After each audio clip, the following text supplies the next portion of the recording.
कि virtual autism के बच्चों के लिए ऐसी कौन कौन सी एक्टिविटी होनी चाहिए जिसके बेसिस पे बच्चों का डेवलपमेंट हो सके।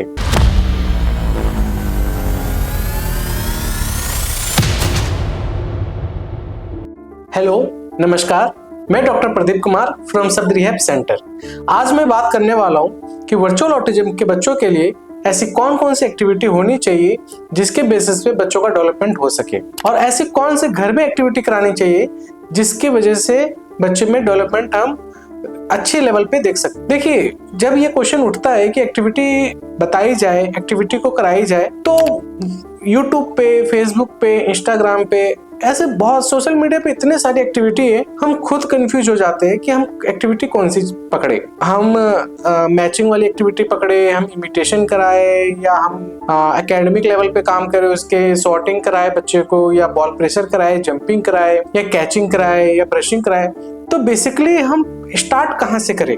क्या मेरे बच्चे के लिए वो एक्टिविटी अच्छी रहेगी जो मैं यूट्यूब पे देख रहा हूँ? तो हमें ये समझना पड़ता है कि ऐसी कौन कौन सी एक्टिविटी होनी चाहिए मेरे बच्चे के अकॉर्डिंग। तो समझिएगा, थोड़ा डिटेल में समझेंगे आज हम। देखिए, जब भी हमारे वर्चुअल ऑटिज्म के बच्चों में जब दिक्कतें हो जाती है तो देखा क्या जाता है कि उनका जो एक्चुअल एज है और मेंटल एज में उनमें एक बड़ा डिफरेंस आ जाता है।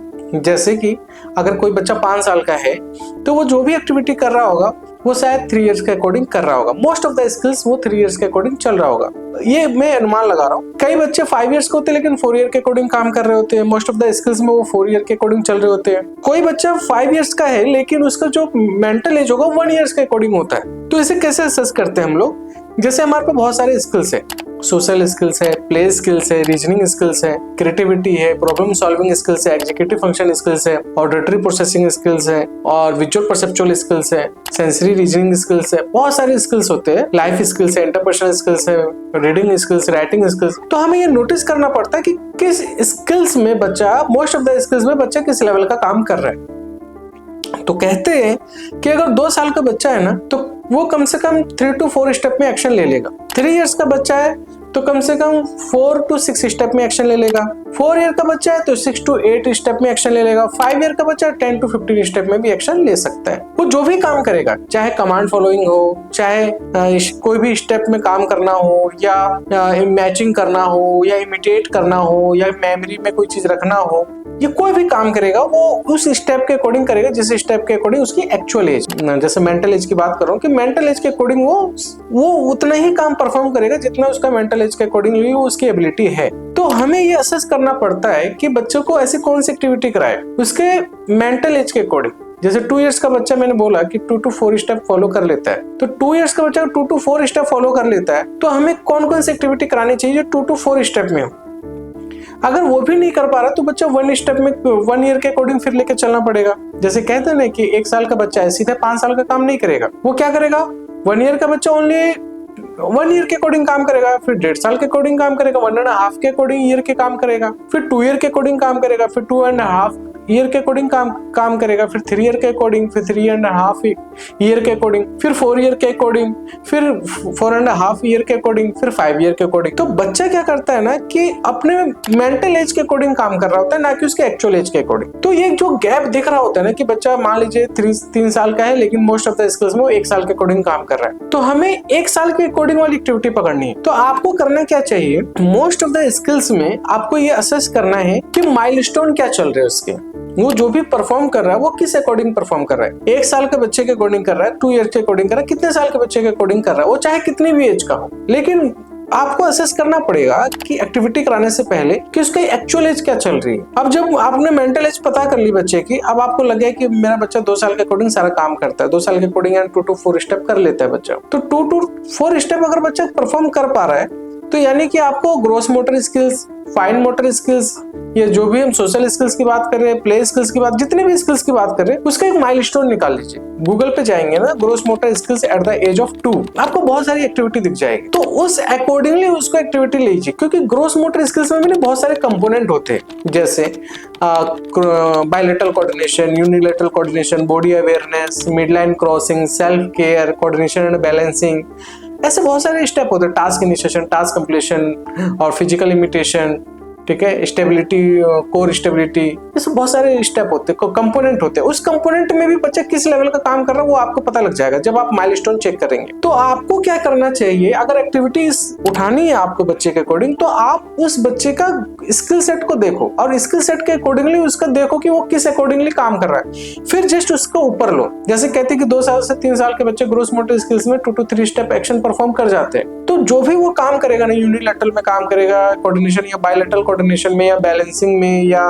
बॉडी अवेयरनेस में या जॉइंट पोजीशन में जो भी काम करेगा, या टास्क इनिशिएशन में लेगा, टास्क कंप्लीशन में लेगा, या कोर स्टेबिलिटी आएगी, या स्ट्रेंथनिंग की बात करते हैं, फिजिकल इमिटेशन की बात करते हैं, या मिड लाइन क्रॉसिंग की बात करेंगे। ठीक है, तो जो भी हम बात करेंगे वो 2 to 3 स्टेप में जा रहे होंगे। तो आप देखिए, वहां पे सर्च कर लीजिए कि गूगल पे जाके कि 2 to 3 इयर्स का बच्चा क्या क्या कर सकता है, और वही एक्टिविटी उसको इंट्रोड्यूस करनी है। अगर वो बच्चा 2 साल के अकॉर्डिंग काम नहीं करा तो 2 साल का वाला काम कराइए पहले। अगर मान लीजिए कि आपका बच्चा 1 साल के अकॉर्डिंग काम करता है तो 1.5 साल वाला काम कराइए, फिर 2 साल वाला काम कराइए, फिर 2.5 साल वाला चेकलिस्ट निकाल लीजिए, वो स्किल्स निकाल लीजिए, स्किल्स के बेसिस पे एक्टिविटी निकल जाएगी, उसको कराइए।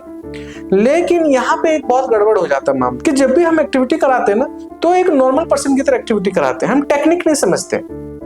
जब भी आप मान लीजिए कि आपको मैं इंग्लिश पढ़ा रहा हूँ और आपको समझ में नहीं आ रहा, तो आपको मैं क्या करूंगा, मैं या तो डांटूंगा या तो मैं थोड़ा सिंपल करके समझाने की कोशिश करूंगा। लेकिन एज एन पेरेंट्स हम लोग इतना एफर्ट डलवा देते हैं बच्चे से कि बच्चा फ्रस्ट्रेट होकर एस्केप बिहेवियर क्रिएट करता है, बच्चा भागने की कोशिश करेगा, बच्चा वो काम ही नहीं करेगा जो आप करवाना चाहते, क्योंकि आपने उसका टेक्निक को नहीं समझा।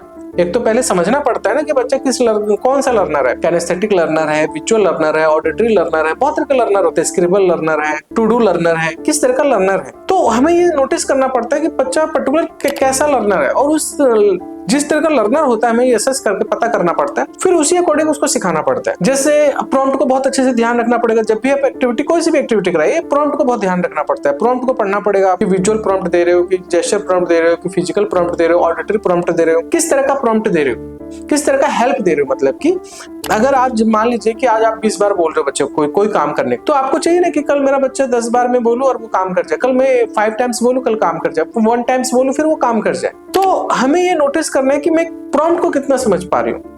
मेरे बच्चे में प्रॉम्प्ट का लेवल अगर हमने नहीं समझा तो हम कभी भी इंडिपेंडेंट नहीं कर पाएंगे। इंडिपेंडेंट करने के लिए हमें प्रॉम्प्ट को समझना बहुत जरूरी है। आज आपका बच्चा मान लीजिए 2 मिनट्स काम कर रहा था और वो काम कम से कम 10 मिनट करेंगे तो ही जाके हो पाएगा। तो इंप्रूवमेंट क्या चाहिए आपको कि मेरा बच्चा आज 2 मिनट कर रहा है, कल वो 5 मिनट करे, परसों 7 मिनट करे, फिर 10 मिनट्स करे। लेकिन बच्चे के जो ग्रेडिंग है ना वो डे बाय डे बढ़ती रहनी चाहिए।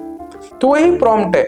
आज आप इशारे से करवा रहे थे, आज बिना इशारे के भी बोल रहे हो, वो कर रहा है। तो वो एक टेक्निक समझने की जरूरत है, और कोई रॉकेट साइंस नहीं, आप खुद भी कर सकते हैं। घर पे आप खुद भी कर सकते हैं इस काम को।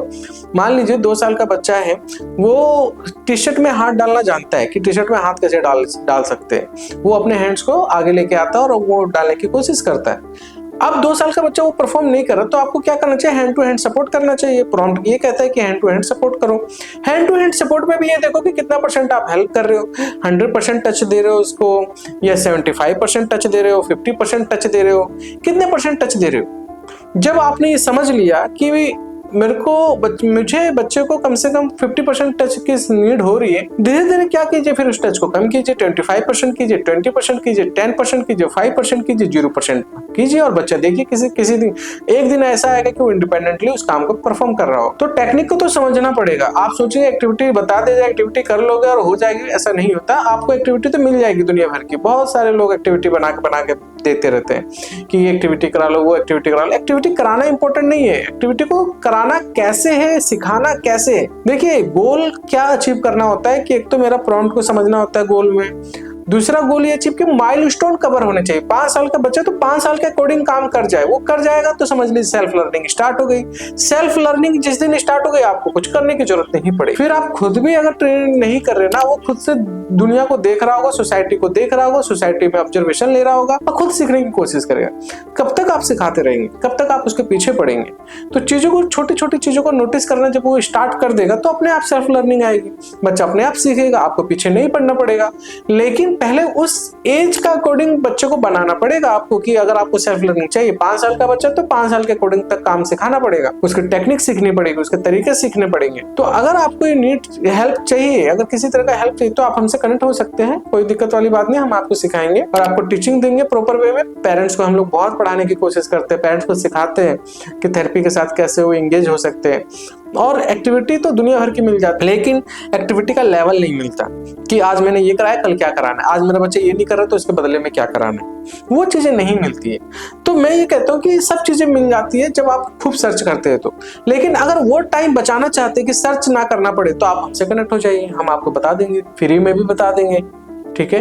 और ऐसा नहीं है कि हर किसी से हम पैसे ही ले रहे हैं, तो हम हेल्प करते हैं पूरी तरीके से। मैं खुद हेल्प करने की कोशिश करता हूँ, मुझे पता है बहुत बच्चों का जिंदगी खराब हो रहा है। तो कोशिश कीजिए कि प्रॉम्प्ट को समझिए, लेवल को समझिए, स्किल्स को समझिए, और जो भी आप करा रहे हैं थोड़ा टेक्निक के साथ कराइए, अपने बच्चों को समझिए, उसकी साइकोलॉजी को समझिए और एक्टिविटी कराइए।